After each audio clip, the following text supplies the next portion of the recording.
Pagpapaliwanagin ng Agriculture Department ang mga nagbebenta ng bigas na hindi susunod sa itinakdang 43 pesos maximum SRP sa premium imported rice. Si Vel Custodio sa report.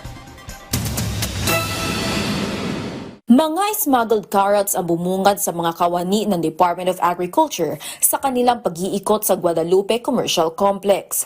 Pero nang personal na pumunta si Agriculture Secretary Francisco Chu Laurel Jr., itinago na ang mga imported carrots. Well, it's very concerning, of course. That's why, yun ang unang pagbaba ko sa kotse, yun ang feedback sa akin ng mga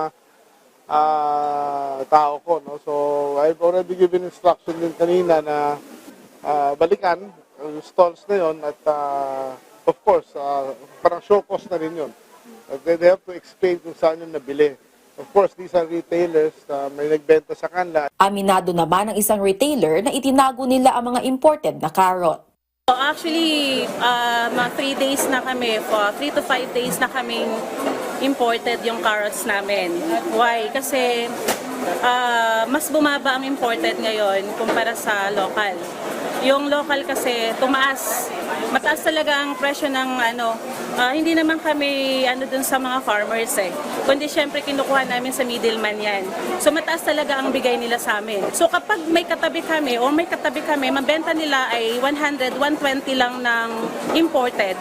Paano na ang benta namin ng local? Actually, local talaga kami. 135 pesos kada kilo daw kasi ang kuha niya sa local carrots, kaya ibibenta niya ito ng 160 pesos sa palengke. Mas mahal ito kaysa sa kuha niya sa imported carrots sa 75 pesos kada kilo, kaya naibibenta niya ito ng 100 piso lang.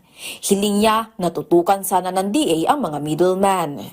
The price regulation po dun sa mga middleman na wag naman sagarin kaming taga-tingi kasi tingi kami So, sobra 20 pesos, 10 piso lang kami per kilo. What if magkaroon pa kami ng rated? Magkaroon kami ng reject? Kumusta yung mga expenses namin? So, hindi kakayanin. Tiniyak naman ng DA na tutuntunin nila kung saan inaangkat ang mga smuggled carrots. I don't think they know na whether legal or illegal na ito irasok. So hahabulin natin yung nagbenta sa kanila. Samantala, pagpapaliwanagin ng DA ang mga bigasan na hindi sumusunod sa 43 pesos maximum suggested retail price sa premium imported rice. 4 po na palengke yun, tapos 8 stall owners po yung napadala natin. Meron na po sila mga sagot actually, tapos kinoconsolidate na lang natin.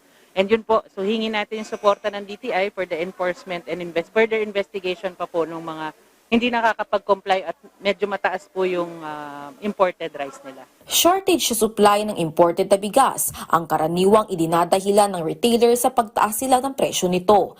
Pero nauna nang sinabi ng DA na marami at sobra-sobra pa ang stocks ng imported rice na pumasok sa bansa bago ideklara ang importation ban. 3.6 million metric tons ang dapat ang ini-import na bigas sa bansa kada taon. Pero noong 2024, umabot ito sa 4.8 million metric tons. Mababa din ang presyo ng bigas sa world market. I'm requesting yung ating consumers na tangkilikin natin yung ating local rice galing sa ating mga farmers. Vel Custodio para sa Pambansang TV sa Bagong Pilipinas.